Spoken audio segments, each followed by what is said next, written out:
के अनुसार, जैन आचरण के अनुसार वहां भोजन मिला है। हर कोई प्रशंसा करते गया। मालूम है पूरी शादी में इवेंट प्रोग्राम रखा गया, लेकिन एक बात ध्यान रखना, किसी को भी भड़कीले नृत्य करने का अवसर नहीं दिया गया। उन्होंने कहा ये गुरु से जुड़े हुए भक्त के बेटी का विवाह है, यहाँ जैन धर्म के अनुसार सब कार्यक्रम होगा, ध्यान रखना। मान्यवर, ये आदर्श विवाह है, ध्यान रखिए। पूरी जैन पद्धति से विवाह हुआ, शराब नहीं परोसी गई। 500 लोग इस बारात में शामिल हुए। उसने कह दिया था कि मेरे इस विवाह में शराब नहीं परोसी जाएगी, ध्यान रखना। जो कुछ भी होगा, हम भले विवाह कर रहे, शादी कर रहे, इसमें जैनाचरण झलकते रहेगा, ध्यान रखना। उन्होंने मिथ्यात का समर्थन नहीं किया, व्यसन वालों को कभी व्यसन परोसा नहीं, ध्यान रखिए। ऐसे आदर्श रखिए अपनी समाज में। पूरे विवाह में आलू प्याज नहीं था, जमी गंध नहीं था, जो कुछ था वह जैन धर्म के अनुसार जैन भोज, अजैनों को भी जैन भोज परोसा गया, ध्यान रखना। जब मैंने सुना तो मेरा गर्व से मस्तक ऊपर उठ गया। मैंने कहा कि चलो, आज भी समाज में पढ़े लिखे और कोई छोटे मोटे आदमी नहीं है, बहुत बड़े उद्योगपति हैं, पुलक जन चेतना मंच के राष्ट्रीय अध्यक्ष हैं और जिन शरणम तीर्थ के उपाध्यक्ष हैं, ध्यान रखिए। बहुत अच्छा उन्होंने आयोजन किया, हमारी दुआएं उनके साथ रही। समाज को ये नियम बनाना पड़ेंगे कि जैन समाज की कहीं भी शादी होती है, ब्राह्मण समाज की शादी होती है, महाजन कौम में शादी होती है, तो शराब नहीं परोसी जाना चाहिए, ध्यान रखना। अपनी संस्कृति, अपनी सभ्यता, अपने आचरण, अपने धर्म का प्रदर्शन हमें हमेशा करते रहना चाहिए, ध्यान रखिए। ऐसा शादी विवाह में इतने आधुनिक मत बनो कि जीवन के संस्कृति, सभ्यताएं और हमारी पहचान मिट्टी में मिल जाए। मान्यवर, एक बात याद रखिए, कम से कम आप इतना संकल्प तो यहाँ से करना आज के प्रवचन के बाद कि जिस बारात में शराब परोसी जाती हो, उस बारात में हम शामिल नहीं होंगे, उस बारात में हमें जाने की कोई जरूरत नहीं। कितने भी आधुनिक बन जाओ, इतने आधुनिक मत बनो। पानी छान करके वहां भोजन बना, ध्यान रखना है। आज भी लोग अपने आदर्शों को जीते हैं। बड़े धड़ल्ले से शराब का नशा हमें अपने युवाओं को अपनी गिरफ्त में ले रहा है। मैं औरंगाबाद रहा, कई जगह रहा, बड़े बड़े शहरों में गया, शराब पी रहे हैं लोग, जैन समाज के लोग शराब पी रहे हैं। शर्म से माथा झुक जाता है हमारा, ध्यान रखिए।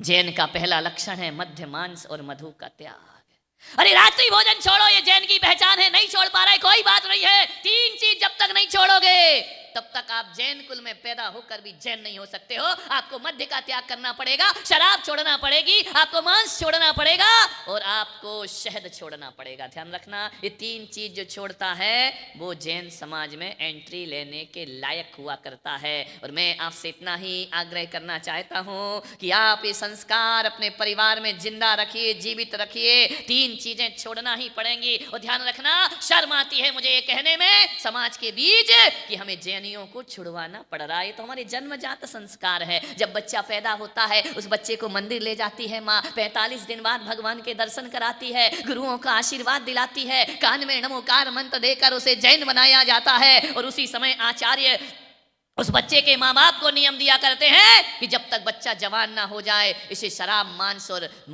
शहद से, मधु से दूर रखा जाए, शहद मिली दवाइयां ना दी जाए। 1 बूंद शहद में 7 गांव जलाने का पाप लगा करता है, ध्यान रखना। आपने 1 बूंद शहद यदि मुख में रख लिया है, 7 गांव की हिंसा करने का पाप तुमने किया। इससे बचना चाहिए समाज को, ध्यान रखना। ये विकृतियां हैं, ये मन की अशुद्धि है, ये जीवन की अशुद्धि है। ऐसे लोगों को तो भगवान की मूर्ति छूने का अधिकार भी नहीं होना चाहिए, जो जीवन में शराब का उपयोग किया करते हैं, ध्यान रखना। मान्यवर, गंभीर बात है। शादी में, पिकनिक में बिना हया, बिना शर्म के शराब परोसी जा रही है। शराब की पिकनिक हो रही है, शराब की पार्टियां हो रही है। ध्यान रखना, कहां जाएगा ये हमारा समाज? गुटखा खा रहे हैं लड़के, मुंह में गुटखा है, ध्यान रखना। विचार करो, सोचना है। नशा मौत है, आज तुम्हारी मौत है, कल परिवार की मौत है, परसों समाज की और एक दिन राष्ट्र की मौत है, ध्यान रखना। ऐसा लगता है जब समाज में कोई लोग ज्यादा शराब पीते हैं तो ऐसा लगता है कि आदमी सामूहिक आत्महत्या के लिए तैयार हो गया है, सामूहिक आत्महत्याओं की तैयारी की जा रही है। मान्यवर, आपसे निवेदन है कि शराब से बचाने का इस पीढ़ी को प्रयास करिए। माँ बाप को ध्यान देना चाहिए, आपका बच्चा कहाँ जा रहा, किसके साथ उठ रहा, किसके साथ बैठ रहा, कहाँ जाता है, क्या खाता है, क्या पीता है, इस पर ध्यान आपको देना पड़ेगा। पड़ोसी के भरोसे बच्चे मत पालिए, हॉस्टलों में भेज करके मत पाइए कि हॉस्टल में भेज दिया तो हमारी मुक्ति हो गई जिम्मेदारी से। नहीं, ध्यान रखिए उसका खान पान कैसा है। खान पान बिगड़ रहा है समाज का। अब अपने छोटे से बच्चे को टिफिन रखते हैं, स्कूल भेज देते हैं कि बेटा भूख लगे तो ये टिफिन स्कूल में खा लेना, बस आपकी छुट्टी हो गई, आपने भेज दिया। नहीं, आप कभी बच्चे से पूछा कि टिफिन किसके साथ बैठ के खाता है? ऐसा तो नहीं कि तुम्हारा बच्चा मांसाहारी बच्चों के साथ टिफिन शेयर करता हो, ऐसा तो नहीं जहां अंडे खाए जाते हैं उन बच्चों की दोस्ती करता हो। और बच्चे तो मालूम है क्या होते हैं, इसके टिफिन का वो खाता है और उसके टिफिन का वो खाता है। माँ बाप जिंदगी भर बच्चे को शाकाहारी बना के रखते हैं, माँ बाप आश्चर्य में पड़ जाते हैं, हमने घर का टिफिन भेजा, हमने इसे शाकाहारी बनाया, मेरा बच्चा अंडा कैसे खाने लगा, मेरा बच्चा शराब कैसे पीने लगा। आपने अपने टिफिन पर ध्यान दिया है, आपने बच्चे के स्कूल पर ध्यान नहीं दिया है, बच्चे की संगति पर ध्यान नहीं दिया है। बच्चे को सिखाओ, इतना भयभीत कर दो कि जहां मांसाहार होता हो वहां जाकर के अपना भोजन नहीं करना। ध्यान रखिए, आज हमारी समाज के लोग शाकाहारी जीवन जीते हैं, लेकिन अफसोस है कि ऐसी होटलों में जाके शाकाहार करते हैं जहां मांसाहार भी बिका करता है। ध्यान रखना, ऐसी होटलों में जैनों को पानी नहीं पीना चाहिए, ऐसी होटलों में खड़े होना भी पाप हुआ करता है। कितने भी आधुनिक होटल हो, मांसाहारी होटल में जो शाकाहार करेगा उसे भी मांसाहार का पाप लगा करता है। ध्यान रखिए, अपने बच्चों को ऐसे हॉस्टलों में क्यों भेजते हो जहां शाकाहारी मांसाहारी मेस एक ही हुआ करती है? ऐसी जगह क्यों बच्चे को पढ़ने में बैठते हो? महाराज क्या करें, उसका भविष्य है, उसका टैलेंट है, उसका फ्यूचर बनाना है। ऐसा ना हो पढ़ाई का फ्यूचर बन जाए और आचरण का फ्यूचर गिर जाए। एक बात याद रखना नांदगांव वालों, जो तुम पढ़ते हो ना 15 साल 16 साल जो डिग्रियां बटोरते हो, इस पढ़ाई की कीमत जानते हो क्या हुआ करती है? ये पढ़ाई केवल 10-15 साल की है और जिंदगी 10-15 साल की नहीं, जिंदगी 100 साल की हुआ करती है। ये पढ़ाई के बाद ध्यान रखना, ये डिग्रियां कोई याद नहीं किया करता है, आप कहां तक पढ़े हैं ये कोई याद नहीं करता है। आपसे कोई भी मिलता है जुलता है, आपके पीछे बैठता है, आता है जाता है ना। इतने दिन से मैं यहाँ आया हूँ, मैंने आज तक किसी की डिग्री पूछी? मैंने कहा कि बहन तुम कहाँ तक पढ़ी हो, तुमने कहाँ तक योग्यता? नहीं पूछा करता है। आदमी ये नहीं पूछता है कि कहाँ तक पढ़ी हो, पढ़ने के बाद वो डिग्रियां पड़ी रहती हैं, उसके बाद तो आदमी का यदि पूछा जाता है तो उसका चरित्र पूछा जाता है, उसका व्यवहार पूछा जाता है, उसका आचरण पूछा जाता है, उसका खान पान पूछा जाता है। एक किताबी ज्ञान की पूजा नहीं होती है, आदमी के आचरण की पूजा हुआ करती है। ध्यान रखना, अपना आचरण शुद्ध करो। जिसका खान पान शुद्ध नहीं उसकी खानदान शुद्ध नहीं। ध्यान रखना, और जिनका खान पान शुद्ध होता है उसकी खानदान भी शुद्ध हुआ कर। खान पान जैसा खाओ अन्न वैसा होगा मन, और जैसा पिएगा पानी वैसी निकलेगी। मांसाहार से बचाओ इस पीढ़ी को, शराब से बचाओ इस पीढ़ी को। आपका दायित्व है, आपका फर्ज है। आप नहीं बचाएंगे तो कुछ होने वाला नहीं है। ध्यान रखना, जिस देश में गंगा बहती है उस देश में आदमी शराब पी रहा है। ध्यान रखना, एक आदमी से मैंने पूछा कि क्यों रे शराब क्यों पीता है? मालूम है क्या बोलता है फिल्मी अंदाज में? मुझे पीने का शौक नहीं, पीता हूं गम भुलाने को। मैंने कहा ऐसा कौन सा गम तेरी जिंदगी में लग गया है जो तू शराब से मिटाना चाहता है? मैंने उस आदमी से पूछा कि हकीकत में बता, क्या शराब पीने से तुम अपना गम भूल जाता है? बोले जब तक नशा रहता है तब तक तो भूल जाता हूँ। मैंने कहा ये नशा सुबह चढ़ता है शाम उतर जाता है, उसके बाद क्या होता है? उसके बाद फिर गम की यात्रा शुरू हो जाती है।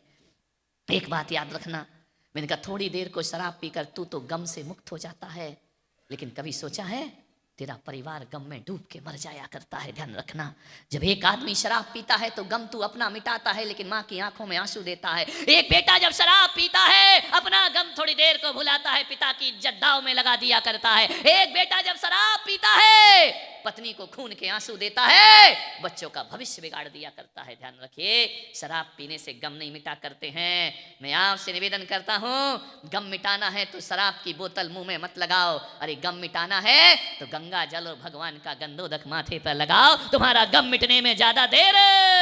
भगवान का गंधोदक लगाओ, भगवान का चरणामृत माथे पर लगाओ, भगवान की आचरण को जिंदगी में जियो, गम मिटने में ज्यादा देर नहीं लगेगी। आदमी कैसी कैसी बातें अपने जीवन में ले लेता है। मान्यवर, एक बात याद रखना, शराब शब्द बड़ा महत्वपूर्ण है, 3 अक्षरों से बना है, शा रा बा। जानते हो शराब क्या होती है?